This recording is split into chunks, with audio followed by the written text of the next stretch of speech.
sagantaa jalqabuuf jenna waan ta'eef hirmaattonni bakka nuu qabadhaa.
Tole kanata akkaataa sagantaa qophaa'eetiin siidaa yaadannoo artistii Haacaaluu Hundeessaa fi giddugala aadaa seenaa Oromoo sirna dhagaa bu'uuraa akkasumas immoo baanarii isaa qotuu gaggeeffama. Kabajamoo pirezidaantii mootummaa naannoo Oromiyaa obbo Shimallis Abdiisaa kaanii dhagaa bu'uuraa kana akka duukaan kabaja guddaadhaan affeeru.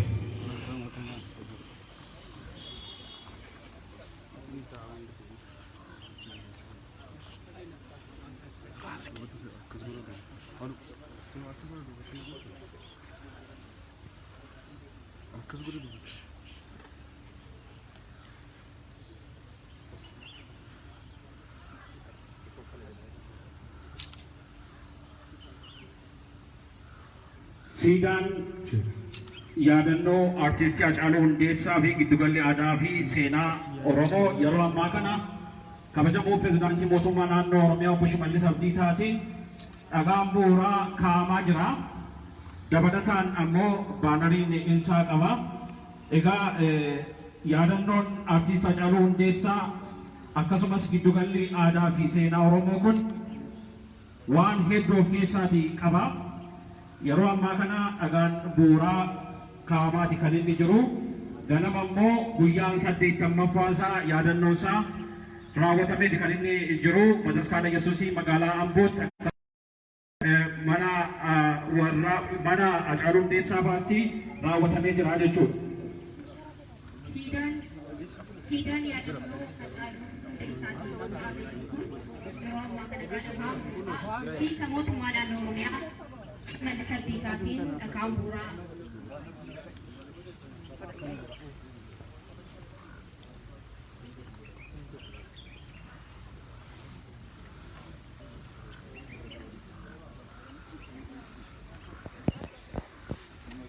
ganama har'aa sirna yaadannoo guyyaa 80ffaa goota keenya aartistii keenya Hacaaluu Hundeessaa sababeeffatu.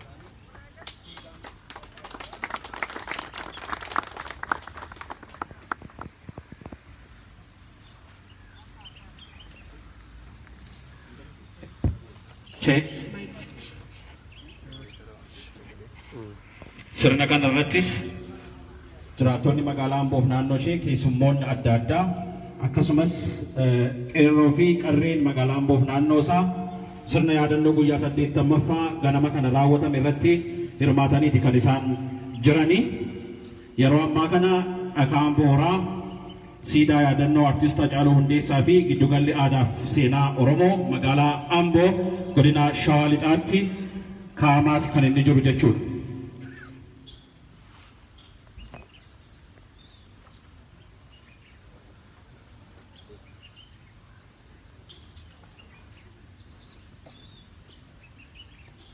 Dizaayinii isaa hundumti xumuramee bifa kana fakkaatuuni waan hedduu of keessaa qaba.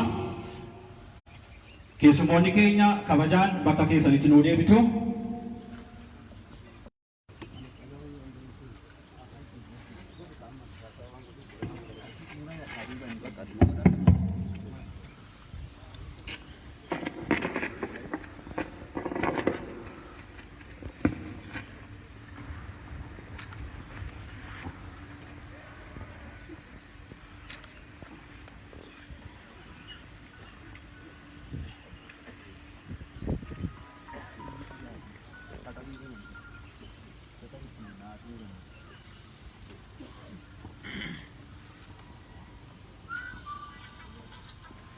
Obbo Shimallis Abdiisaa Pirezidaantii Mootummaa Naannoo Oromiyaa. Adde Caaltuu Saanii Itti Aantuu Pirezidaantii Mootummaa Naannoo Oromiyaa. Obbo Fiqaaduu Tasammaa Sadarkaa Pirezidaantii Itti Aanaatti Itti Gaafatamaa Waajjira Paartii Badhaadhinaa Damee Oromiyaa. Adde Abbabach Nagaash Afyaa'ii Mana Maree Magaalaa Finfinnee. Abbaa Goota Hacaaluu Hundeessaa Obbo Hundeessaa Boonsaa. Haadha Goota Hacaaluu Hundeessaa Adde Guddattuu Horaa. Haadha warraa Goota Hacaaluu Hundeessaa Adde Faantaayee Damissoo. Maatii firaa fi hiriyoota Goota Hacaaluu Hundeessaa. Kabajamtoonni qondaaltonni olaanoo mootummaa naannoo Oromiyaa fi Federaalaa. Kabajamtoota abbootii gadaa fi abbootii amantaa. Kabajamtoonni jiraattota magaalaa Amboo fi godina Shawaa Lixaa bakka kanatti argamtan. Guyyaa 80ffaa yaadannoo artist Hacaaluu Hundeessaa bakka dhuftan.